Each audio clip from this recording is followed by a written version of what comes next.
కోయిట్కి రావాలంటే మనకి ఇండియాలో ఏ డాక్యుమెంట్స్ కావాలి, తర్వాత కోయిట్కి వచ్చే ముందు మనం ప్రాసెసింగ్ ఎలా చేయాలి, ఇక్కడికి వచ్చిన తర్వాత ప్రాసెసింగ్ ఏంటి, వచ్చే వాళ్ళకి జీతం ఎంత, వీసాకి ఎంత ఖర్చు అవుద్ది, అసలు ప్రాసెసింగ్ ఏంటనేది మన ఈ వీడియోలో ఫుల్ గా తెలుసుకుందామండి. ఎందుకంటే కొత్తగా వచ్చే వాళ్ళకి చాలా మందికి ప్రాసెసింగ్ ఎలా అనేది తెలియక చాలా మంది కన్ఫ్యూజ్ అవుతుంటారు. వాళ్ళకి తెలియజేయడం కోసం ఇచ్చిన ప్రయత్నం అన్నమాట. కోవిడ్కి వెళ్ళాలంటే ఫస్ట్ మనం చూసుకోవాల్సింది ఏంటంటే మన హెల్త్ కండిషన్ అండి. హెల్త్ కండిషన్ ఎలా ఉన్నది కంపల్సరీగా చూసుకోవాలి. దీంట్లో మెయిన్ వచ్చేసి బ్లడ్ టెస్ట్ అనమాట. బ్లడ్ టెస్ట్ మనకి మెయిన్ కోవిడ్కి రావడానికి. దాంట్లో ఒక 7 రకాల టెస్టులు ఉంటాయి. దీనికి సంబంధించి నేను ముందు ఒక వీడియో చేశాను, నా ఛానల్లో ఉంటుంది, కావాలంటే అది కూడా చూడండి. ఏది చేసుకుంటే పాస్ అవుతాం, ఏది చేసుకోకపోతే ఫెయిల్డ్ అవుతాం అనేది ఖచ్చితంగా నేను వీడియో చేసి పెట్టాను. దాంట్లో చూడండి, మీకు క్లియర్గా అర్థమవుద్ది. మెయిన్ బ్లడ్ అండి. బ్లడ్ అయితే ఖచ్చితంగా 10 పాయింట్లు అయితే దాటి ఉండాలి. దాని తర్వాత దాంట్లో ఒక 7 రకాల టెస్టులు కూడా ఉంటాయి. అది కూడా నా వీడియోలో నేను ఆల్రెడీ అప్లోడ్ చేశాను. తర్వాత వచ్చేసి ఎక్స్రేలో మనకి కప్పం ఉంటే దానికి ట్యాబ్లెట్స్ వాడు కవర్ చేసుకోవచ్చు. కానీ ఎక్స్రేలో ఏమైనా మచ్చలు ఉంటే మాత్రం ఖచ్చితంగా ఫెయిల్ చేస్తారు. టీబీ లాంటిది ఉన్నా కూడా ఫెయిల్ చేస్తారనమాట. అది కూడా మీరు ఎలాంటి ఏమైనా ఉంటే ముందే అన్నీ చెక్ చేసుకుని అప్పుడు మీరైతే మెడికల్ చూపించుకుని అన్ని ఫిట్ అయిన తర్వాత అయితే వీసాకి అయితే అప్లై చేసుకోండి. ఎందుకంటే మీరు ఇబ్బంది పడరు, వాళ్ళు ఇబ్బంది పడరు. ఇంకా 4వది వచ్చి ఐ టెస్ట్ అనమాట. ఐ టెస్ట్ ఇంతకుముందు ప్రతిదానికి వీసాకి ఐ టెస్ట్ చేసేవారు కాదు, కానీ ఇప్పుడు అయితే మాత్రం ప్రతిదానికి ఐ టెస్ట్ అనేది చేస్తున్నారు కంపల్సరీగా. మనకి కలర్లో నెంబర్స్ ఉంటాయి, ఆ నెంబర్స్ కూడా మనం చెప్పాలి. ఇంకా చిన్న చిన్న అంకెలు కూడా ఉంటాయి, అవి కూడా చెప్పాలి. ఒకవేళ మీకు కళ్ళజోడు ఉంటే కళ్ళజోడు పెట్టుకునే చెప్పచ్చు. చెప్పలేకపోతే మళ్ళీ దానికోసం కూడా మెడికల్ ఫెయిల్ చేస్తారండి.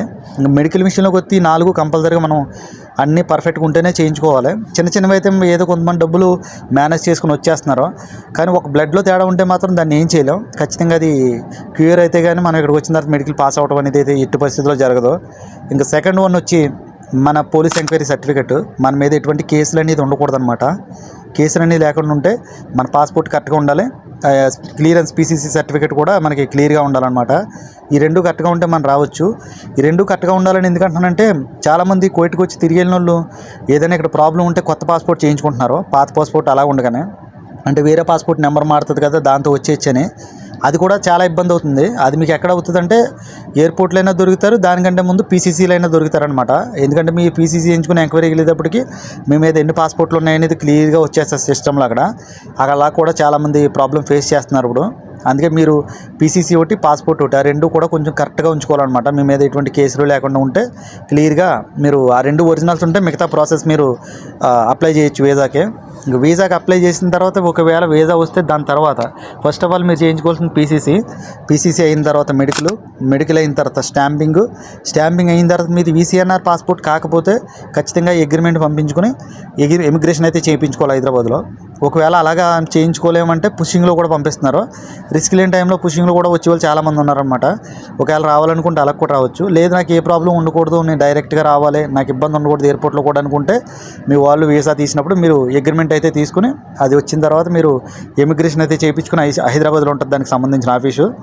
ఎమిగ్రేషన్ చేయించుకుని మీరు అప్పుడైతే టికెట్ తీసుకుంటే మీకు ఎయిర్పోర్ట్లో కూడా అన్నీ కూడా ఎలా అవుతుంది అనమాట. ఎవరో కూడా మిమ్మల్ని ఆపడానికి సరిపోరు. ఆ రకంగా కూడా రావచ్చు. ఇంకా కోవిడ్కి వచ్చిన తర్వాత మళ్ళీ మీరు ఖచ్చితంగా ఇండియాలో చేయించుకున్నట్టయితే మెడికల్ కంపల్సరీగా చేయించుకోవాలి. సేమ్ అయ్యే టెస్ట్లు ఇక్కడ కూడా చేస్తారు. ఇక్కడ కూడా మెడికల్లో పాస్ అయిన తర్వాత మీకు అకామా కొట్టడానికి అవుద్ది అనమాట. ఐ టెస్ట్ అన్నీ కూడా నార్మలే. ఒక డ్రైవర్కి అయితే ఖచ్చితంగా ఐ టెస్ట్ అనేది కంపల్సరీగా చేస్తారు. మిగతా వీసాలకి కొన్నాటికి చేస్తున్నారు, కొన్నాటికి చేయట్లేదు ఐ టెస్ట్. మిగతా టెస్టులన్నీ కూడా ఎక్స్రే, బ్లడ్ టెస్ట్ ఇక్కడైతే ఇంతకు ముందులాగా అవ్వట్లేదు అనమాట. మిగతాది డ్రైవర్ ఇక్కడికి వచ్చిన తర్వాత కోటింట్లోకి వస్తారు, కంపెనీలోకి వస్తారు. మీరు ఇండియా నుంచి వచ్చే ముందే మీరు కరెక్ట్గా కనుక్కోండి అసలు శాలరీ ఎంత ఇస్తారో, నెలకి సెలవు ఉందా లేదా, ఇవన్నీ కనుక్కోండి. ఎందుకంటే 120 దినార్లు అయితే కొత్తవాడికి కోటికి రావచ్చండి. అంతకంటే తక్కువైతే రావద్దు. 100, 80, 90 కూడా వచ్చే వాళ్ళు ఉన్నారు. ఎందుకంటే మీరు భోజనం రూమాలు ఇచ్చినా కూడా మీకు నెల వచ్చేటప్పటికి మీకు ఖచ్చితంగా మీకు 10-15 దినార్లు అయితే ఖచ్చితంగా ఖర్చు అయిపోద్ది. మొబైల్కి కార్డు అని, మీరు తీసుకోవడానికి టైంపాస్ స్నాక్స్ అని, సెలవుకి వెళ్ళినప్పుడు దారి ఛార్జీలు, బస్ టికెట్లు, ట్యాక్సీ డబ్బులు, ఇవన్నీ కూడా మీకు ఖచ్చితంగా ఒక 20 దినాలు అయితే పోతాయన్నమాట. కనీసం 100 దినాలు ఇంటికి పంపించగలిగితే మీరు ఒక 30,000 పంపించగలుగుతారు. అందుకంటే తక్కువైతే ఇక్కడికి రావడం వేస్ట్ నన్ను అడిగితే, అందరినీ ఫ్యామిలీ దూరం చేసుకుని. ఇంకా నెక్స్ట్ కంపెనీ అంటారా, కంపెనీకి వచ్చే ముందు అసలు మీకు శాలరీ రూమ్ వాళ్ళు ఇస్తారు. 90% కంపెనీకి రూమ్ వాళ్ళే ఇస్తారు. ఫుడ్ అయితే చాలామంది ఎవరండి, ఏదైనా రెస్టారెంట్లోకి వస్తే మీరు ఫుడ్ దాంట్లో ఉంటుంది కాబట్టి ఆ ఫుడ్ మీరు తినడానికి ఉంటుంది. మిగతా ఏ హెల్పర్ వర్క్ అయినా, ఏ టెక్నీషియన్ అయినా కూడా ఫుడ్ అనేది వాళ్ళు ఎవరో ఖచ్చితంగా మీరే చేసుకుని తినాలి. కొత్త వాళ్ళైనా సరే, పాత వాళ్ళైనా సరే, ఎవరైనా సరే, డ్రైవర్ కూడా. దీంట్లో మీరు కరెక్ట్గా కనుక్కుంటారండి శాలరీ ఎంత, ఫుడ్ వాళ్ళు ఇస్తారు ఎవరనేది. ఫుడ్ 90% ఉండదు.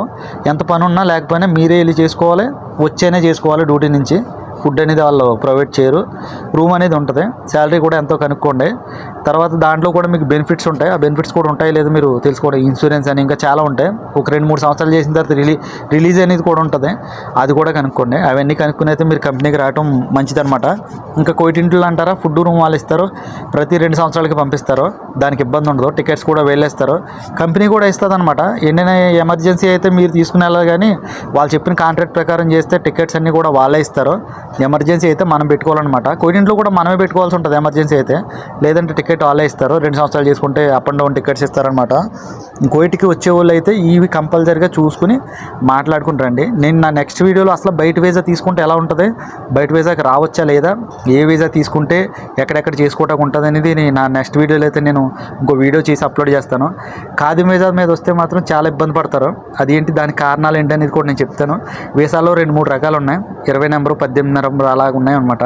ఆ నెంబర్లు, ఆ వీసాలు, వాటి పనితీరు, వస్తే ఎక్కడ చేసుకోవచ్చు ఎక్కడ చేసుకోకూడదు అనేది నేను క్లియర్గా నెక్స్ట్ వీడియోలో చెప్తాను. ఆ వీడియో కూడా మీరు చూడండి.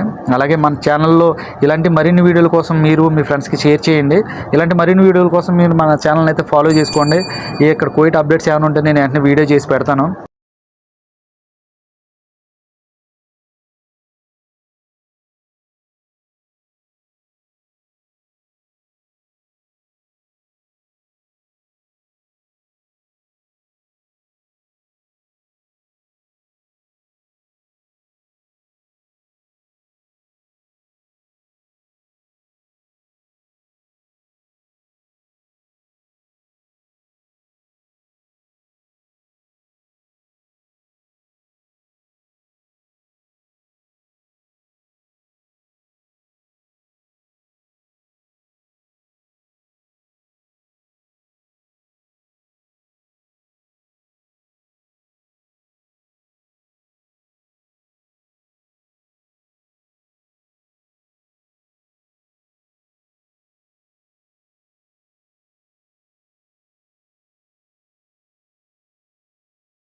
డ్రైవింగ్ విషయానికి వస్తే డ్రైవింగ్ అయితే ఈజీగా చేయొచ్చు. డ్రైవింగ్ భయపడక్కర్లేదు.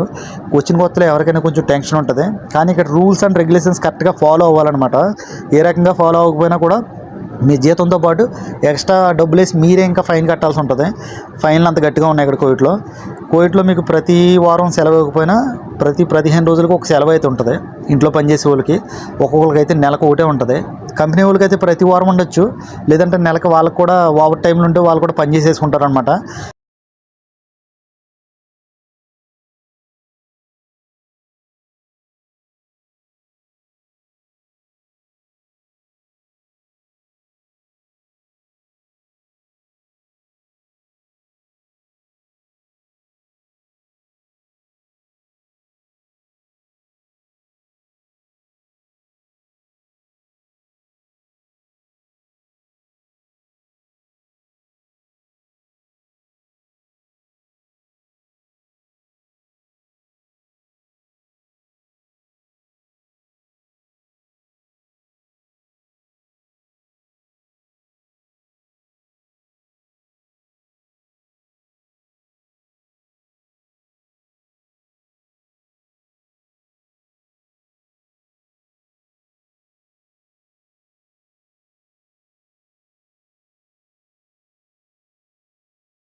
డ్రైవింగ్ విషయానికి వస్తే డ్రైవింగ్ అయితే ఈజీగా చేయొచ్చు. డ్రైవింగ్ భయపడక్కర్లేదు.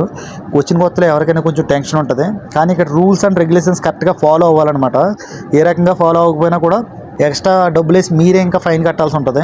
ఫైన్లు అంత గట్టిగా ఉన్నాయి ఇక్కడ కోవిట్లో మీకు ప్రతి వారం సెలవు ఇవ్వకపోయినా ప్రతి 15 రోజులకు ఒక సెలవు అయితే ఉంటుంది.